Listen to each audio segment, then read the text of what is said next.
Bonjour bana nzambe, bonjour bana nzambe, bonjour libota na nzambe. Eza susungai mwana musala na nzambe, eza susungai sentinelle. Na ko kabona bino susu bolamu na papa apesi na ngana mkona lelo. Bolamu ngo apesaki ngai ezali message parole de connaissance. Lelo nazo partager na bino ou ezali parole de connaissance. Le 7 mois 2020, nzambe na lola apesi ngai parole de connaissance ou babengi na monoko en anglais word of knowledge. Word of knowledge yango nzambe alobi nga ona lingala ezali alobi na ngai boy molimo alobi na ngai mwana nyonso ya nzambe azalaka na elongi ya tata na ye. Mwana nyonso tu ya nzambe azalaka na image ya tata na ye.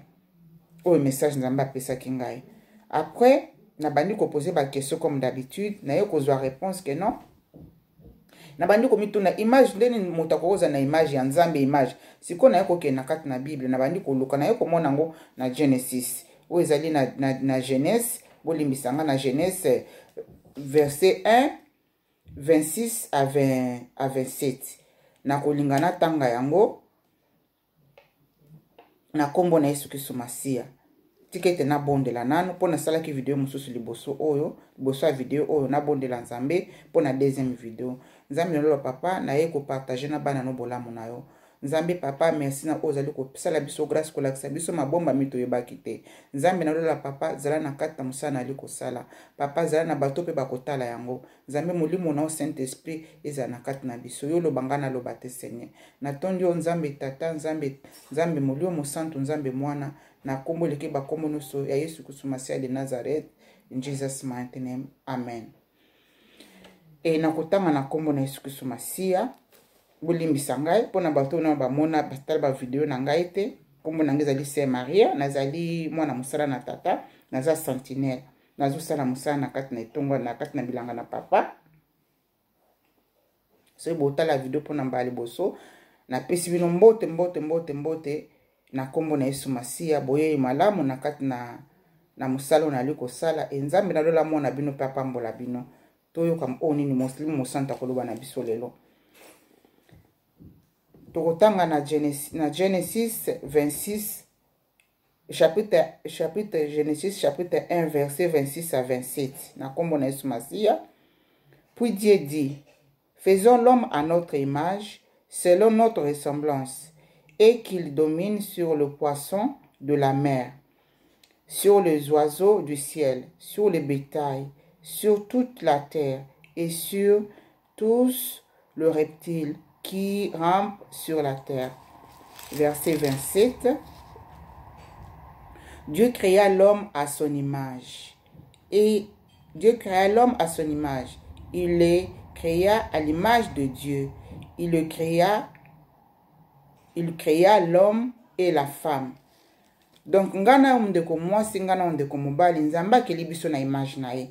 Nzamba sali biso na ekelamu na ye. Nzamba kelibiso na ekelamu na lolenge na ye moko. Nzamba kelibiso na ressemblance na ye moko ndenge yima alobi na biso na kati na Genesis. Wana ezaki message na zwaki bapesa kinga molimo pesinga message olo 7 mois 2020. Mwana na nzambe nyonso azalaka na elongi ya tata na ye. Mwana na nzambe nyonso azalaka na image ya tata na ye.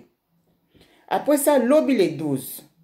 Nengaki na sala video mais na sala kite na zwaki na zalaki na mwa kolemba makasi. Lobi le 12 ko na zwaki pesi ce message mususu le 12 o ezali ko accompagner longo na message oyo na zwaki le 7 juillet 2020. Na ko za susu message mususu le 12 septembre 2020 ezali ko accompagner na message oyo.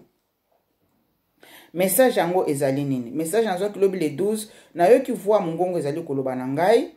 bozali ko pakola ba produit mais bozali ko pakola makala. Voix elobi na ngai boy. Bozali ko pakola ba produit mais bozali ko pakola makala. Na kanisa soki mutabi makala te, makala ezali ba nzete le tolambaka ba nzete na bakoni, siko ba poussière wana ebimaka le nzete zikaka o ezali likala. O ezali likala. Balo molimo lobi na ngai bozali ko pakola ba produit mais bozali ko pakola makala. Tokozonga pe na makala après. Sikoyo na bandi kotomba bozali ko pakola ba poto pakola makala nde. Après ça molimo bandi ko pesa nga ba explication ndenge pesa nga ba explication. Na ye ko vanda sikoyo molimo pesa liko memanga na kati susu na Bible. Sikoyo to kende molimo ememi nga na kati na Bible na place oyo balobi na kati na Matthieu tokokende tanga Matthieu 23 verset Matthieu 23 verset 26 27 28 o ndenge molimo ememi ngai lobi le balobi makambo na makala après ça molimo bandi ko expliquer nga tina bandi ko luka pe na kati na Bible na ye komona ezali nzamba alobaka na biso na bandenge ebele nzamba azali koloba na biso na bandenge ebele makambo ebele nzamba ali koloba na biso yango ekozala exactement te ndenge ekomami na kati na Bible ndenge nesiko balobi na nga awa makala mais ndenge eza na kokoma na kati na Bible ezali ndonge moko me balobi elango na bandenge différent eza ndenge wana eza lokola neti na kati na bakelasi le tokenda baklase bapesi biso assignment bapesi biso sujet moko mais mutu na mutu akodevelope sujet wana na ndenge oyo akomprendre mutu akolobela sujet wana na ndenge nini mayele na ezali komema ye kokende kocomprendre voilà c'est un peu ça ndenge tokende kotanga na Bible awa sikoyo tokende kotanga na Bible na Matthieu 23 verset 26 26 27 23 tika totanga na kombo na Yesu Masia na 26 Matthieu zoloba na biso bon pharisien aveugle nettoie premièrement l'intérieur de la coupe nettoie pharisien aveugle nettoie premièrement l'intérieur de la coupe et du plat afin que l'extérieur aussi devienne net, wana propre. Malheur à vous, scribes et pharisiens, hypocrites, parce que vous ressemblez à des sépulcres blanchis,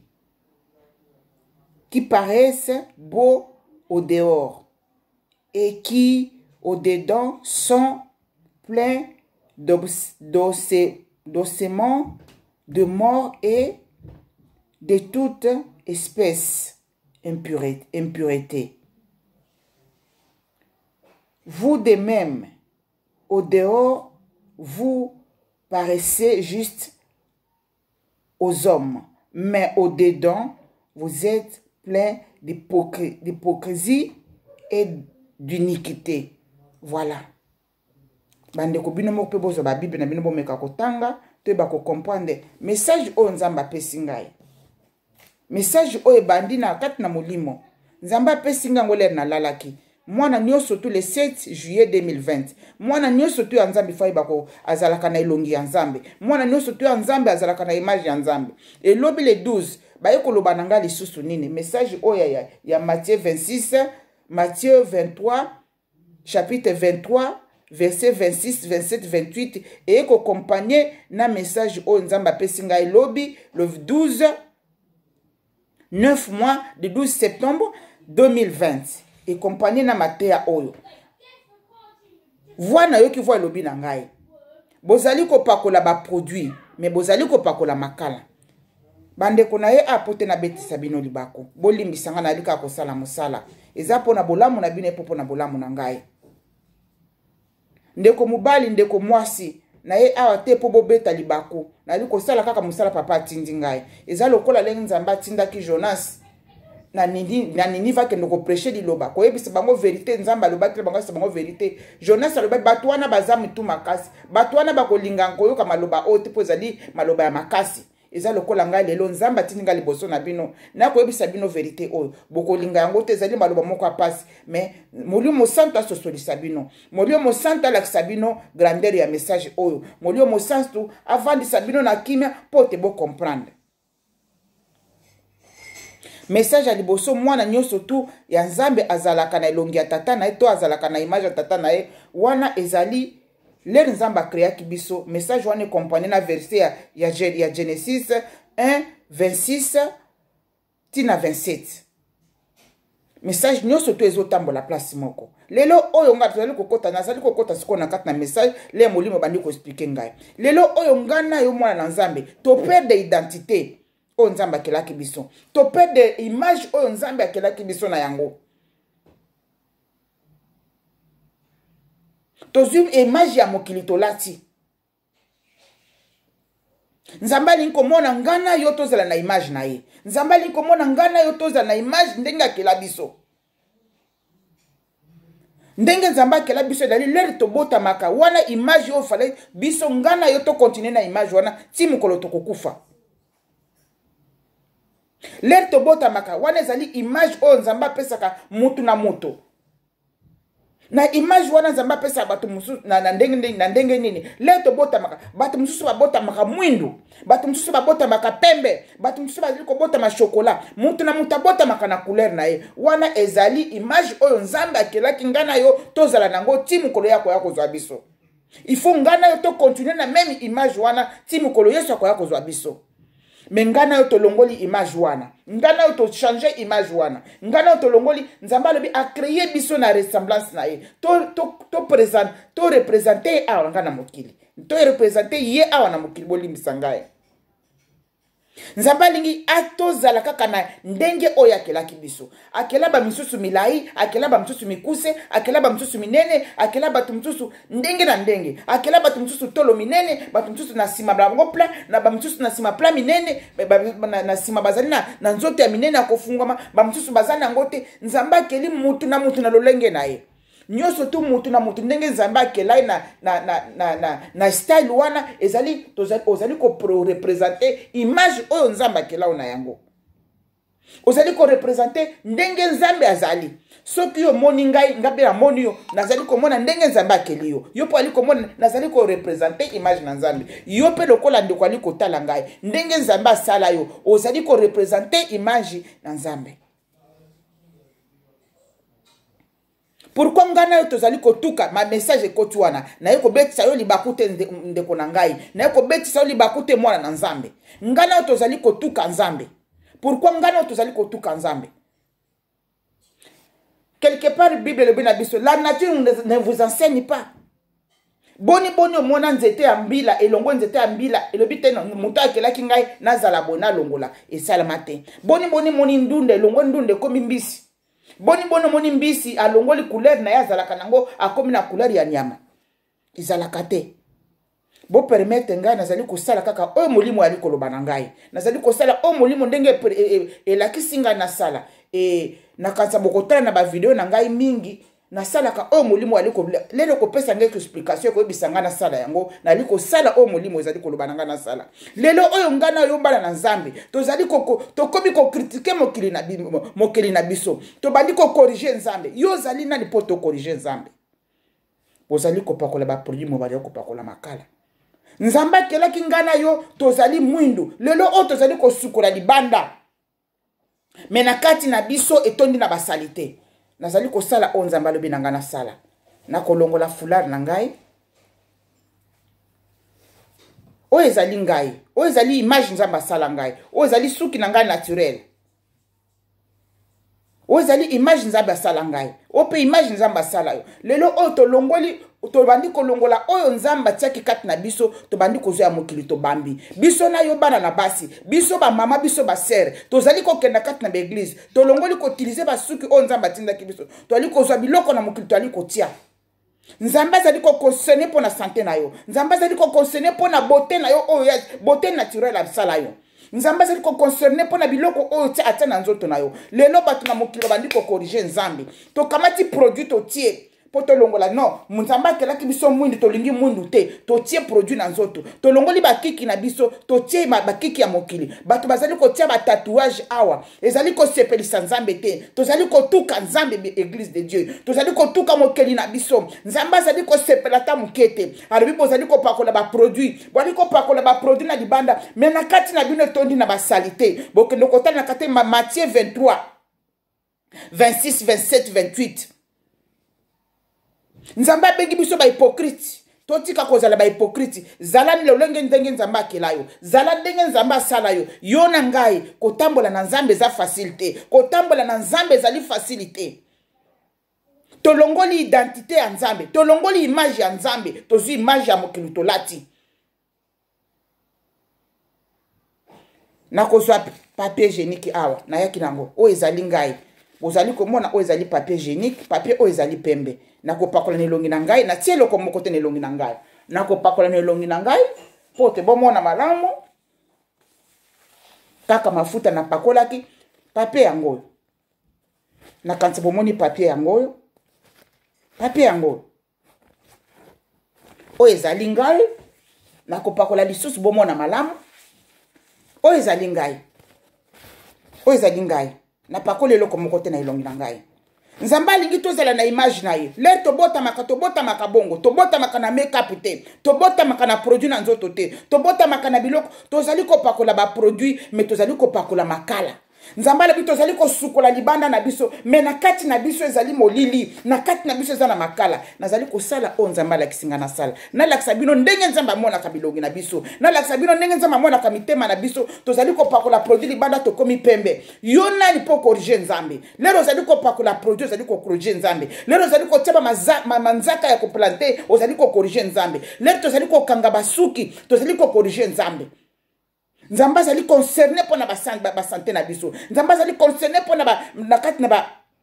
banzoto na biso tozali ko détruire corps et esprit saint nzambe azali concerné parce que tozali ko détruire corps et esprit saint ngana tozali ko bomba molimo nzanzo temple ya molimo santo nzoto na yo ezali ya temple ya molimo santo pourquoi ozali ko détruire nzoto ya molimo santo pourquoi ozali ko détruire temple ya saint esprit tozali ko tuka nzambe na bandenge nyonso tu tozali ko tuka nzambe komela biloko mabe na kati na banzoto ko tia basuki oto kati biloko nzambe tokomi ko corriger nzambe pourquoi yo na ngata ali corriger nzambe bana na basi ba mama bandeko ba sœur bandeko nanga ya basi pourquoi tozali ko corriger nzambe bandeko nanga mibali pourquoi tozali ko corriger nzambe mais dimanche tozali ko kendo kolukelo na nzambe tozali ko prier nzambe tozali ko tuka nzambe bible obina biso quelque part na tango na suka na sakola kilo bapona nzambe lobi yeso bina kuyeba kiyote pourquoi yeba kiyote olongola ki image na ye ozwa ki image ya mokilo lati yango lobi na yebi yote tozonga na image nzambe atikela biso tozonga na image ya mokili na biso oto tosepelisa bata mokili te message ezali makasi pe pasi bolimbisanga na liko sala kaka musala nalakisa bino ndenge nzambe azali komona mitema na biso alobi tozali ba hypocrite oyo ezali makala nazali kosala ndenge molimo ali kotindanga na sala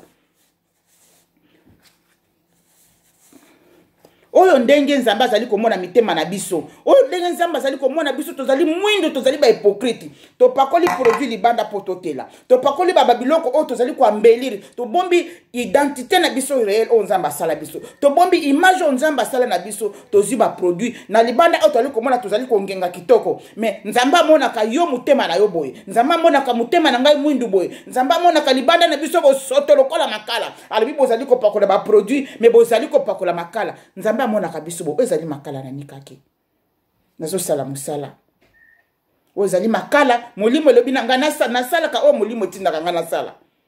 bato mosusu bokanisa naza liboma na liboma te il faut obéir à l'esprit nazwi baexpérience wana mingi ya kozanga kotosa nzambe ya kozanga kotosa molimo santu nazwi baexpérience mingi yango nakoma kotambola na oyo voix de Dieu koloba na ngai nakoma kotambola na oyo molimo santo koloba na ngai nasala zali nakoyoka oyo molimo lobi na ngai nasala yango nde nakosala nasalaka volonté susu ya motu te natambolaki na banzela mingi ya mabe nakutanaki banzela mingi ya mabe parce que nayokanaki nayokaki voix ya nzambe te nakweyaki na kati ya mabulu mingi me nzambe na bolingo na yokilinga mawa nalingi susu kokende banzela wana te yo nasala lokola ngai mwana nzambe sala oyo nzambe alobi na osala kosala oyo mpo na osepesa mitema ya bato te lere yo pakolaka baproduit lere ngano tozali kopakola baproduit tozali kosala ba make-up nzambe amonaka biso tozasali te boye lokola makala tozasali te boye mwindo lokola makala mitema na biso toza ba hypocrite lokola makala tozasali te likolo ya makala yo ozali nani mpo te okorige nzambe yo ozali nani mpo te olongola te naturel oyo nzambe atiaki yo opakola produit olongoliki mwindu okomi pembe biso nio tokozala juge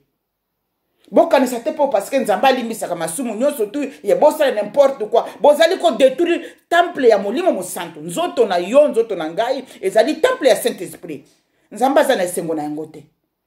bozali ko wana message bozali ko pakola ba produit bozali ko pakola makala le 9 mois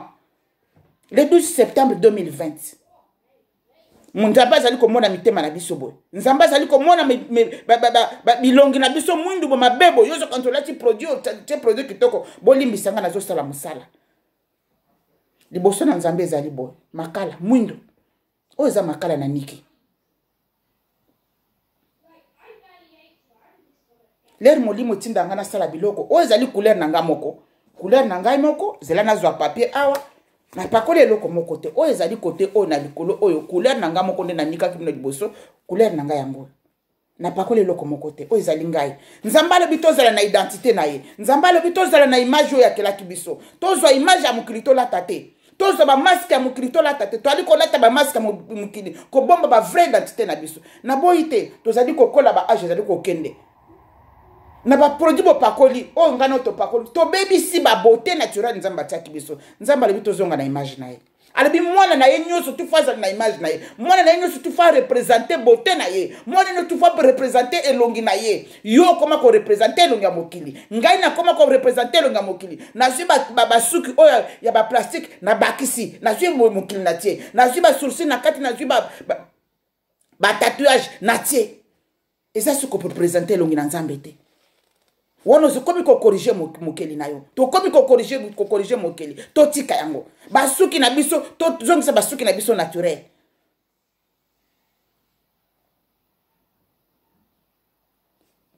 molimo na nzambe elobi oyo aza na mato ya koyokayoka oyo aza na motema kondimandima naye kobeta oyo libako naye kobeta oyo libako te naye kosala kaka mosala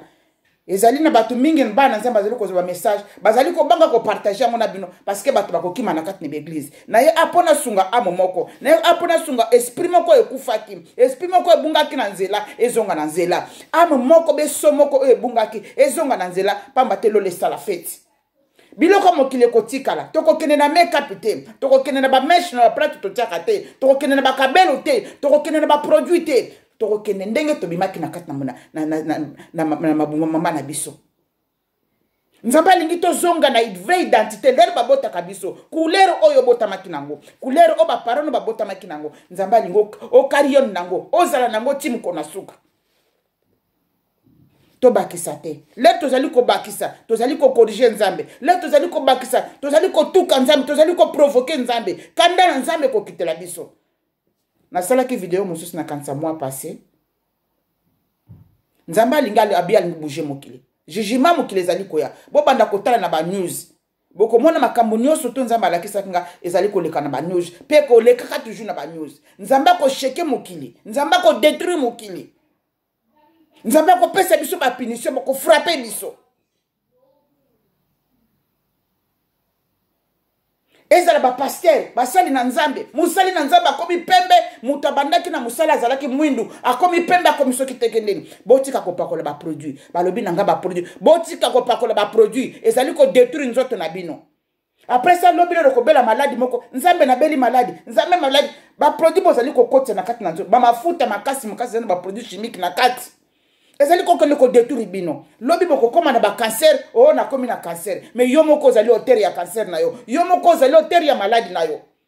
yo moko ozali auteur ya problème moko ozali leka na kati na santé na yo parce que nini bitiatia okotisi na kati na nzoto leba mafuta makasi bopakolaka ezali kokota na kati na makila nzoto ezali koabsorbe yango ezali kokende kodétruire kuna na kati soko pakoli mafuta ya 2 euros soko pakoli mafuta oyo bana no bapakolaka eza mabe te batela te na yo batela image na yo batela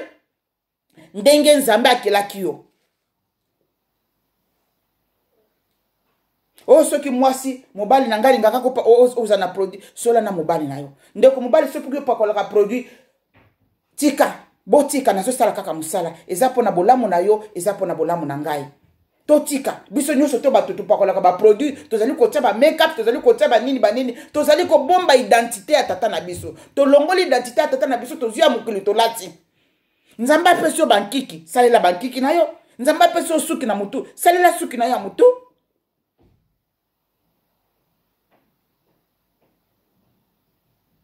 nzambe na lelo azwa lokumu Saint-Esprit asunga bino nazosala kaka musala oyo ndenge nzambe azali komona mitema na biso bilongi na biso aliko poko ba produit abengi biso ba hypocrite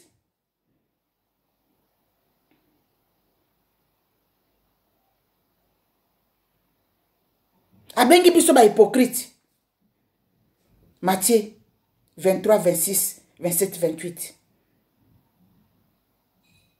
tozonga na makolo na nzambe tata lingi biso nazana makambo ebele msusu na kokuna partager na bino te parce que eza pona nga moko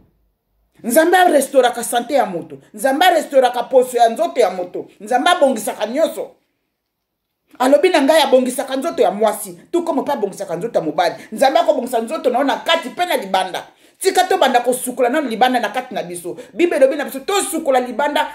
to sukola bolimbisa to sukola na kati na biso e na libanda tokozala kitoko na libanda to banda kongenga to kongenga na libanda na nzela ko sanctifier nzoto na yo na nzela ko sola na nzambe na nzela ba prière ozali ko lesa nzoto na yo liloba na nzambe wali ko lesa nzoto na yo makambo na nzambe kuna na kati zali ko koma kitoko na libanda pe ko koma kitoko lumière ko uta na kati na pe banda ko reflecter na kati na libanda na yo. Pourquoi vous allez détruire le temple à Saint-Esprit? Pourquoi vous allez détruire le temple à Molimo Santo? Nzamba le but à détruire le temple naye à détruire penzoto wana. Okoya kokufa avant. O bandoki ndoki avi na yo moko. Okozo bela maladi moko o bandoki ndoki te yo moko parce que vous allez détruire le temple à Saint-Esprit. Arrêtons de détruire le temple à Saint-Esprit. Nzamba le but à détruire le temple à Saint-Esprit à détruire. Nous autres na yo ezali temple à Saint-Esprit. Pourquoi vous allez tia babilo ko encore étranger na kati na yo? Vous allez ko baby sans autres na yo. Olongoli image ya nzambe kati na yo. Okomi na image ya mokili après so benga mi mwana nzambe nzamba zo mona o susute nzamba zo mona na mulili nzamba zo mona o salite boy na kati no nzamba zo mona o salite mutema salite na libanda pa zo mona o salite. Arrêtez ça. Na ibi keza message moko makasi mais nzambe na lola sunga biso molio musanta sunga bino nzamba ayukela biso ma nzamba sali biso grâce ayukela biso ma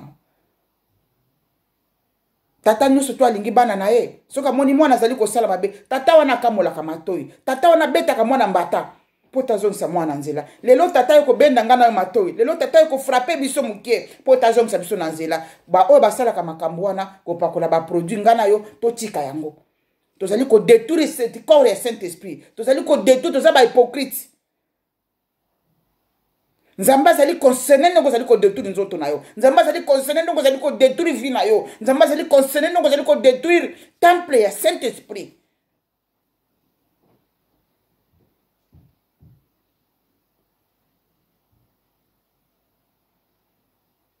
Nzambe na lola yo kela biso mawa e nzamba limbisa biso na kantana suki awa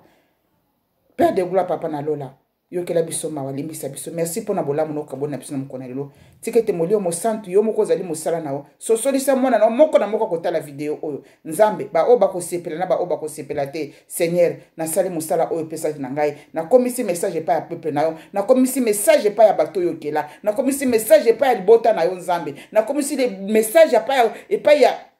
etonga na kati na église nao nzambe na lola yo sala musala le reste sosolisa bango monene nao merci Dieu d'Abraham Dieu d'Israël merci nzambe na kemo nzambe na lola totondi pe topesi merci kemo nyonso to nzambe na lola ezongi pano na sengi na kombo na tata pe na mwana pe molimo santo amen na kanisa na suki apona mkona lelo o nzambe akopesa nga na sima pesi nga ebele mais nazali kozela toujours moment opportun wa kopesa nga explication na kozonga pona okabwana bino bana ye nzambe na lola batela bino bozala ya kotuka mate na kotuka misabino te bolimbisa na kosaka musala tata pona bolamo amina open esprit na o ekendo kutana tata mukona suka na singi na kombo na tata pe na mwana pe molimo santo amen amen amen amen amen bye.